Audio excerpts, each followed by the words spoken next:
Alright, Shalom. Before I start, I'm going to give all praises to Yahweh, Bahashim, Yahweh Shai, Bahashim, Rakakodash, give honors to the elders and apostles of Great Millstone. Peace, blessings, and salutations to all the Akim wa Akwath, learning and teaching in truth and sincerity. Alright, this is going to be another video exposing some of the medical atrocities that the United States government has committed upon the so-called Negroes, Latinos, and Native Americans. Alright, there's the video that the elder Shawamba out of Dallas had recently put up. He had posted the documentary called Acres of Skin, dealing with Jake in a penitentiary system, I believe in Pennsylvania. Alright, I forget the name of it. One of the nicknames for it was the Terror Dome. It's in I forget, it's somewhere in Pennsylvania, but this one we're going to be dealing at some atrocities that happened to Ephraim in Puerto Rico, in San Juan.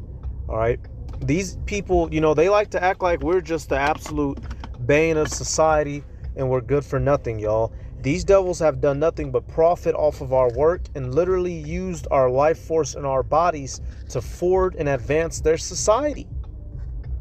We've been their test subjects and much, much more. And I'm going to let this video play. Honestly, y'all, I could just let it play these deadhead 2 minutes, and that's all you know, that's all we even need from it. You know, out of these first 2 minutes, the guy's going to get to talk, and he's going to talk about the life of this man right here, Dr. Cornelius Rhodes, and the wicked experimentations he was doing upon Ephraim, the northern kingdom. All right, and actually, we'll start with this scripture to link things up before we even start, so we're not getting it twisted. All right, for those idiots who want to say only the so-called Negroes is Israelites, well, that's not true, because our Northern Kingdom brothers and sisters have suffered with us, all right, horribly, might I add. Let me think for a second. Jeremiah, yep, Jeremiah 50 and 33. It says, "Thus saith the Lord of hosts, Yahweh, thus saith the Lord of hosts, the children of Israel and the children of Judah were oppressed together, and all that took them captives held them fast. They refused to let them go." And we're living that to this day. He took us captives. He oppressed both of us, made slaves out of both of us. They talk shit. They tell us that we're nothing, but they don't want to let us go, y'all, because we're the ones maintaining and keeping his infrastructure afloat, and he knows this, man. All right, so let's let this video play. I wanted to talk about one of the people you focus on in your book as a way to talk about colonialism. Cornelius Rhodes, the doctor, the cancer researcher who went to San Juan, Puerto Rico to study anemia in the 1930s. Tell us what he did there and how he ascended from there. That's right. So Cornelius Rhodes was working for the Rockefeller Institute, and he went to San Juan. Boom, that's the first red flag right there. This is a guy working for the Rockefeller Institute, which goes to show you what? These things aren't conspiracy theories, y'all. When we get to talking about these elite families, this shit is not conspiracy theory. These motherfuckers are actually pulling strings. The Heavenly Father set them up and allowed them to pull strings in this world, all right? That Micah 2 and 2. In the 1930s to research anemia. A lot of Puerto Ricans were suffering from anemia as a result of hookworm. And he took his, he'd been trained in Harvard, but suddenly when he got to San Juan, he became a different kind of doctor. He took his location, being in Puerto Rico, as sort of licensed to do whatever he wanted, however he wanted it. So this is what we have accounts of. First of all, he refused to treat some of his patients just to see what would happen. He tried to induce disease in others, again, to see what would happen by restricting their diets. He referred to his patients, to his colleagues, as experimental animals. And then he wrote a letter. He sat down and he wrote a letter in which he said to a colleague in Boston, he said, Puerto Rico is beautiful. The weather is incredible. I love the islands. However, the problem is with the Puerto Ricans. They're awful, they steal, they're filthy, and the thing to do really is to totally exterminate the population. That's out of that doctor's mouth himself, y'all. He wrote that in the letter. Here it is. This guy's experimenting on us, giving us to starvation, trying to put other diseases on us. He went there so-called to understand greater of anemia. And he said, you know what? I'm just going to be a devil on this little island and can't nobody stop me. And he did just that. So he's doing all that to us. And he says that we're the problem, that those Ephraimites, them so-called Puerto Ricans, was the problem on their own island that he's experimenting and killing them on. Yet we're the problem. This is you can't make this shit up. In the words of KS, you can't make this shit up. Let's get a scripture real quick. That shows you his hatred, y'all. This nigga hates us. The things that he's done to us, you don't do that to somebody that you love. You don't rip apart the families of a person that you love and rename them and strip them of their heritage. Okay? We're not fucking crazy over here. Just because they let a nigga go to McDonald's and fucking order DoorDash today doesn't mean shit is sweet. Alright? Ezekiel 35:5. Because thou hast had a perpetual hatred and hast shed the blood of the children of Israel by the force of the sword in the time of their calamity, in the time that their iniquity had an end, y'all. We're dealing with this to this day. He's still shedding our blood in the time that our iniquity has had an end. Our slavery is just about over, and he's still being a demon to us. Why? Because of that perpetual hatred. He hates us outright. This ain't pretend. This ain't play, all right? If this nigga could, he would exterminate us. He's still mad over that birthright, which is why he can't even sometimes put it into words why he'll just up and start doing us wrong. It's in his fucking nature, y'all. How do you go to you go to a foreign country, a beautiful land, and those people there, they're the problem. You showed up the problem. They was doing just fine. Let's let it play some more. And then he said, and I started that. I've killed 8 of my patients, and I've sought to transplant cancer into 13 more. He says, I've killed 8 of my patients, and I'm trying to put cancer in 13 more. Do you know what that is? That's a rap lyric, nigga. That's rap. That's where rapping comes from. Hell, hey, take it back to the Genesis, the song of Lamech. He was singing about killing. And that's this man's spirit. This dude wrote a letter. He said, I didn't kill 8 of them. I'm finna get 13 more. That's a nigga if I ain't never heard one. Hope you're doing well in Boston. Yours sincerely. And just signed off. We know that because he then left the letter out. It was discovered. It was discovered by the Puerto Rican staff of the hospital where he was working. And it became a national scandal, understandably. Puerto Ricans had heard the scorn of mainlanders. They'd heard talk of the problem of Puerto Rican overpopulation. So we'll come back. So when this initially happened in the 30s, because he went to the island in the 1930s, it became a scandal. But then what did the media do? They hurried up and suppressed it. And we're gonna watch that whole video, y'all. I don't care if they try to copyright it or what. But this goes to show you whom is running the world. He has the ability to do things like this. Only him. Only he can get away with human experimentation. Like, what the fuck? Nigga, that's against the Nuremberg codes. Alright? What you're allowed to do in forms of medical practice, that's against Nuremberg codes. You can't do shit like that to people. You can't stick a nigga with a deathly disease and stand there and see what happens to him after 6 months. He's gonna fucking die. Alright, that's what's gonna happen. Micah 2:1. Alright, and Lord willing, they don't take this video down. I'm not saying any inflammatory words, but since we're covering the health, world, they may very well take it, so we'll see. Micah 2:1. Woe to them that devise iniquity and work evil upon their beds. When the morning is light, they practice it, because it is in the power of their hand. And they covet fields and take them by violence, and houses and take them away. So they oppress a man in his house, even a man in his heritage. Alright? That's fucking oppression.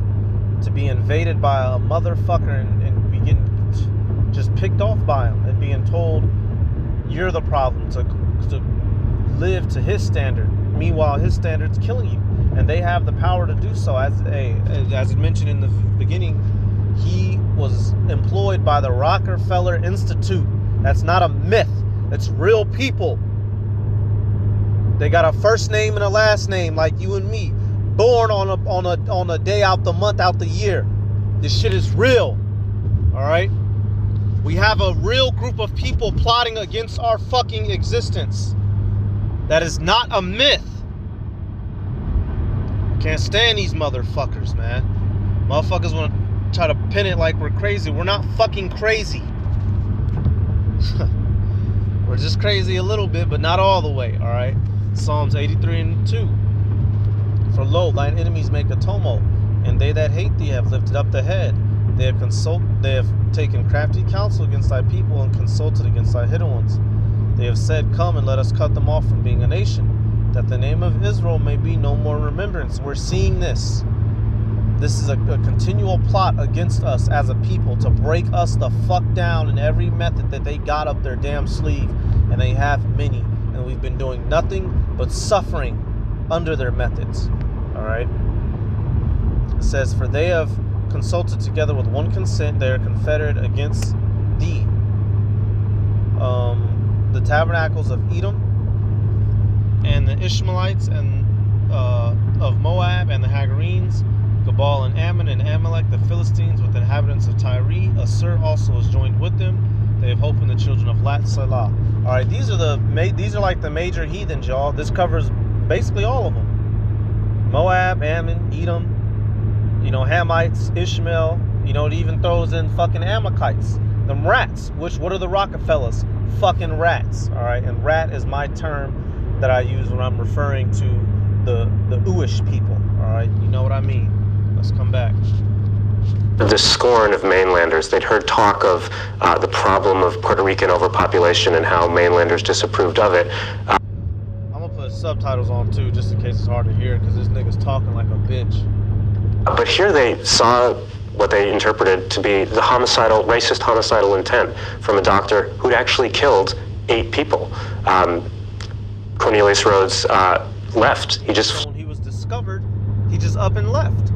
What does that go back to? Genesis. He's a fugitive and a vagabond in the earth. Whenever this devil gets found out, he just tries to run away from it. Well, you're not going to be able to run away from the judgment that's coming. The islands, hoping, presumably, that what happens in San Juan stays in San Juan.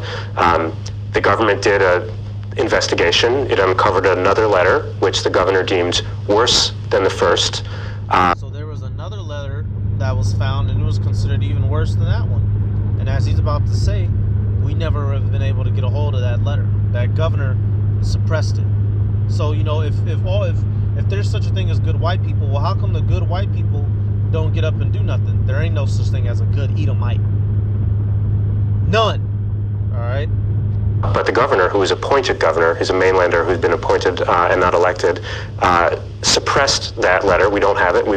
No researcher has ever seen it or found it, and concluded, after having suppressed evidence, that Cornelius Rhodes probably didn't kill 8 of his patients. He was probably just joking or something like that. Full of shit, y'all, right there. The devils investigate themselves and say, oh, he didn't actually kill. Bullshit, man. That motherfucker look like he ready to crack a smirk right there. Because he know he a devil. And Cornelius Rhodes never faced a hearing. Not only that, he didn't even get fired. So he returned to New York. He continued his job. He quickly became the vice president of the New York Academy of Medicine. And then during World War II, he became a colonel in the Army and became the chief medical officer in the Chemical Warfare Service. So that's not only a promotion. Just think about what that allows him to do, because the Chemical Warfare Service is preparing the United States to enter a gas war if it comes to that. So in order to do that, it tests out. And so this guy went on to be basically, he went on to develop chemical weapons, during the time of World War II. So Esau, his entire MO is just fucking murder and death. All the white man is good for bringing to the world is death. Outright. All kinds of poison gas, first on animals, goats are preferred, but ultimately on human subjects, on uniformed men who are, without a lot of informed consent, either having mustard agents applied to their skin to see how their skin blisters, are put in gas chambers with gas masks to see how long they can stay in there. They're locked in there until they falter. Or in a lot of cases, there's an island that the United States uses off of Panama, San Jose Island, and men are put in the field and they're asked to sort of stage mock battles. But while they do that, they're gassed from overhead, and then this is to see how they're affected. After overseeing these medical experiments with gas in which 60,000 uniformed men, a lot of them Puerto Rican, were subjected without informed consent to chemical weapons, and many of them suffered debilitating effects as a result of this. Emphysema, eye damage, genital scarring, psychological damage. Some of these men were really harmed by this. Nevertheless, that also didn't impede him, and in fact... So right there, he kept on doing his work and kept causing more and more damage to many of our people, which is why the scriptures say never trust thine enemy, y'all. This guy doesn't have a moral conscience. If he's not stopped, he'll go around doing this until there's nothing left on planet Earth. That's why this guy will and must be destroyed very soon. Matter of fact, well, I'll just go to Revelation 6 real quick. It told you concerning the prophecy of this man, he doesn't come to bring anything good. When this nigga shows up, y'all, life forms stop being, okay? Revelation 6 and 9. And there went out another horse that was red, and power was given to him that sat thereon to take peace from the earth, that they should kill one another, and there was given unto him a great sword. All right, ultimately, you know, his greatest sword is his nuclear missiles that he's going to use to destroy his own damn self. But his blessing is the ability to create instruments that kill people, and he's very good at that, whether it be a chemical, a gun, a bomb, you know. That's what this nigga does. And he says he's taking peace from the earth. He's the one that is going around.